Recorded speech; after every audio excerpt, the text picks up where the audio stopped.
everyone.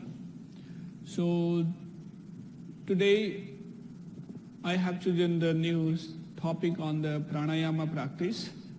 The subject matter is Kapalabhati Kriya. It is another cleansing practice. Before you start, before you go on the other practice, you should do this practice first, or we use it first practice before the other technique. This technique is very helpful on purification, on cleansing of your lungs and your stomach. And also we use it for activation purpose, for warm-up exercise in a pranayama, you can say. So Kapalabhati come from the Shatkriya practice. It has the name called Vata Karma Kapalabhati. There are three main practices is given. Actually, the first practice is called the Vata Karma. Vata means air. Then the other two practice is given and taught with the water. We use the water to practice. On the Vata Karma, we practice with the breath. We use the breath as you are inhaling and exhaling. So Vata Karma Kapalabhati is the practice with the air.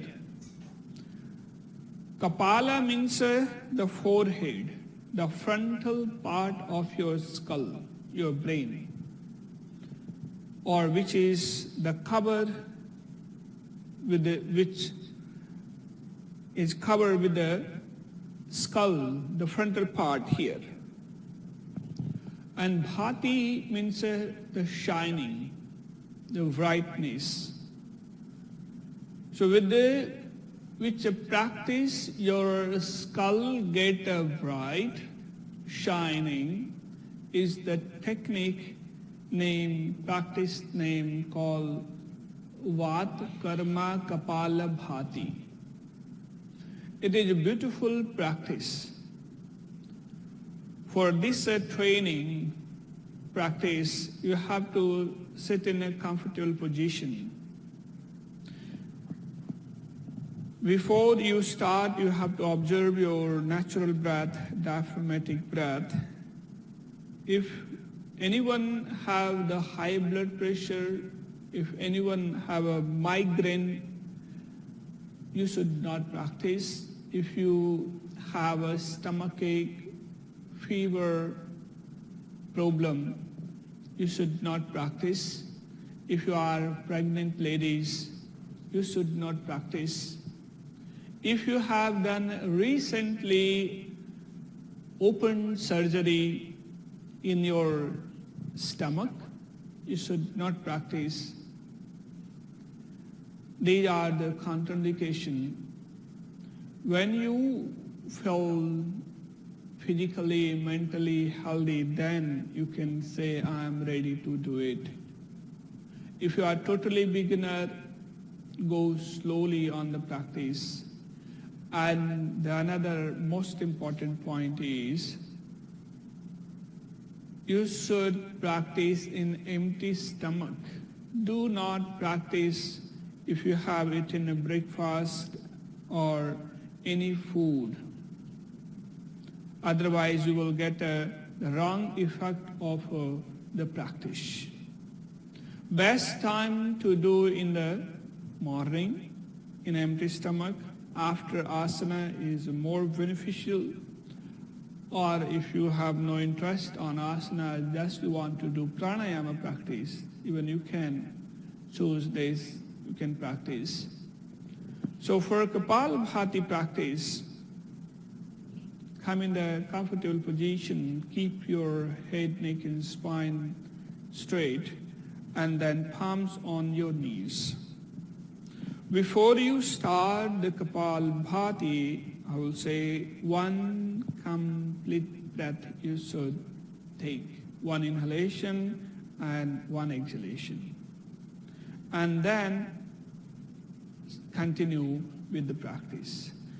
So the main point on this technique we focus or give is your exhalation time is more important.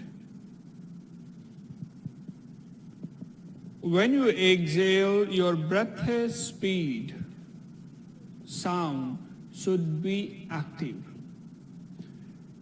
On inhalation, you don't have to worry, you don't have to force or push to get enough breath. Don't worry. The point is exhalation, and then let the body inhale after exhalation. So inhalation, it is the automatically is happening. On exhalation, you are forcing, you are giving right pressure on each breath. Do not change the rhythm even of your practice on exhalation or inhalation. Maintain the rhythm of your breath. Do not go even a higher speed in the beginning after several stops of the Kapalabhati. Maintain one flow. During this time on the practice, maintain the chest and the shoulders are stable. Use your abdominal muscle to breathe in, breathe out. Maintain your forehead, relax your face muscles, relax. So now come for the practice on pranayama.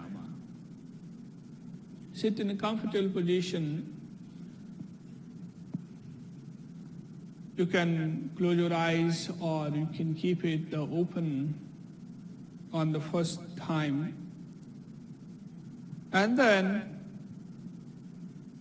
before you start, take a one inhalation and exhalation. And then take a next breath, inhale, and then with the force, like that. When you exhale, let the sound come off your breath.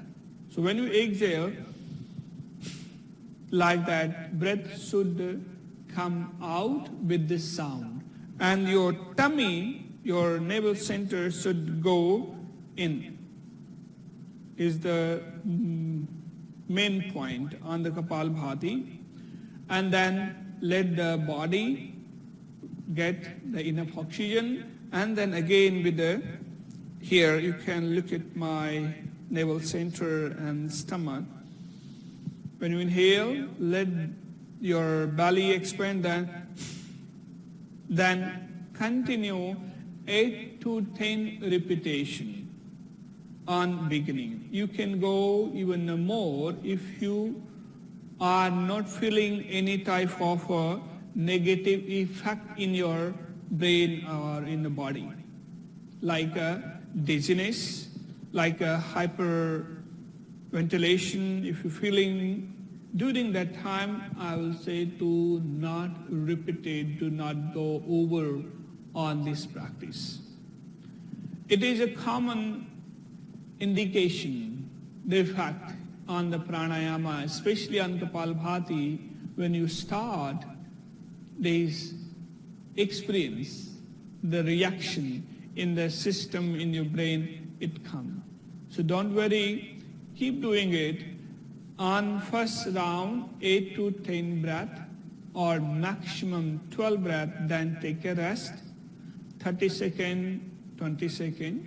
Then again you can repeat it the second time, same number, then take a rest, and then one more time you can practice it.